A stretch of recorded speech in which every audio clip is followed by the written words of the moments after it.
이 열정을 쏟는 방향성이 위헌 소지에 대한 부분들도 있었고, 토지 비축 제도라는 게 처음 들어보실 수도 있는데 문제가 되는 게 뭐냐면요, 이번에 국토부 장관이죠, 국민의 근심을 덜어주겠다, 이제 힘드니까 하면서 그때 친년사에서 얘기했던 게, 삶의 질을 근본적으로 개선할 수 있도록 가치의 원칙을 실행할 수 있도록 능력과 열정을 쏟아 부어 달라고 국토부에 얘기를 했는데, 이 열정을 쏟는 방향성이 어떤가를 봐야 돼요. 열정의 방향이 틀리면요, 모두가 손해를 보거든요. 지금 현재 기조 자체가 규제 일변도로 얘기를 하고 있고 공급도 주겠다고 했는데, 예전에 말했지만은 토지 임대부라든지 환매 조건부도 공급을 하되 거기에 대한 전매 제한을 걸고 수익을 환수하는 부분으로 생기는 어떤 공급이잖아요. 그리고 역세권을 확대한다고 해서 350m 역세권을 500m로 확대해서 500m로 고밀 개발을 하겠대요. 이거는 뭐 공급에 공백이 생기는 거예요. 아직 이상적인 부분이죠. 중공업 지역도 주택 비율을 늘린다는데 이것도 공급에 공백이 생기는 거고, 실질적으로 중공업 지역이라는 중요한 역할을 담당하는 목적들을 조금은 저해하는 행위도 할 수 있는 부분이 있는 거예요.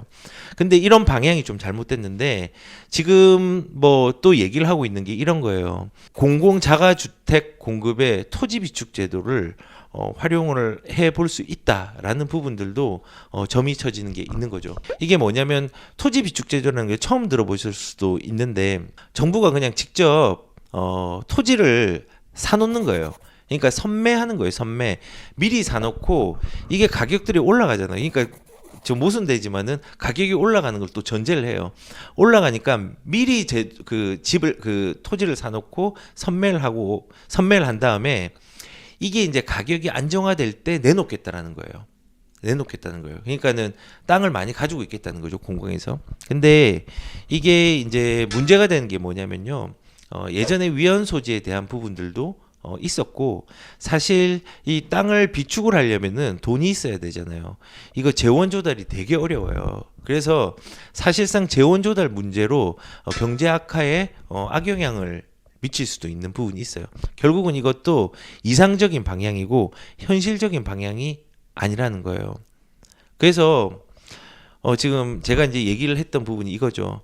전문가도 유동성이 화두가 되어서 집값이 오른다라고 얘기를 하고, 국민들도 임대차가 집값 못 잡고 정책이 조금 잘 못했다, 앞으로는 집값을 잡을 수 있는 정책이 나왔으면 좋겠다라고 반응하고 전망을 했고, 연구기관도 다주택자가 많아야지 집값이 안정화될 수 있는 여지가 있다, 수급 문제를 또 해결해야지 안정화가 된다라고 결과가 나왔고, 교수들도 동일한 방향을 하고 있어요. 그런데 방향은 다 지금 다 비슷해요. 근데 단 한 집단, 그러니까는 정책을 만드는 집단에서 이런 부분들의 정책의 기조들을 조금 다르게 해석하고 다른 방향으로 가고 있단 말이에요. 이게 그런 거죠.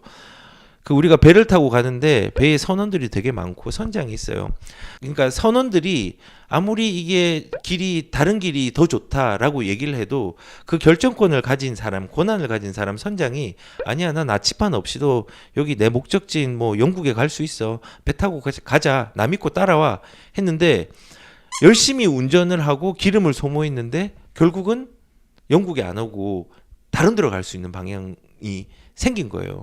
그래서 정부의 방향을 우리가 아무리 한 목소리를 내고 많은 사람들이 지금의 정책의 기조가 조금 바뀌어야 된다라고 얘기를 한다고 하더라도 선장이 좋은 방향을 제시를 못하고 그 의견을 수렴하지 못하면요, 가격이 올라가는 기조들은 계속 유지가 될 수밖에 없는 상황이 생긴다는 거죠. 그리고 정부의 기조 중에 하나가 그 환수에 대한 부분인데, 이 제목을 보시면 임대주택 공급도 의무인데 국토부에서 도시정비의 개발 이익을 환수 가닥이라고 했어요.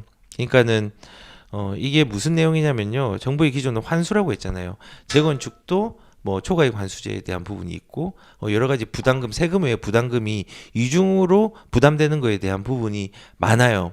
특히 근데 이번에 지금 2018년도에 그 도시 및 주거 환경 정비 사업에 여러 가지 사업이 있었어요. 도시 환경 정비 사업, 그 다음에 재개발, 재건축, 뭐 여러 가지 한 5-6개 가로주택 정비 사업도 도시 및 주거환경 정비 사업 안에 포함되어 있는 거였어요.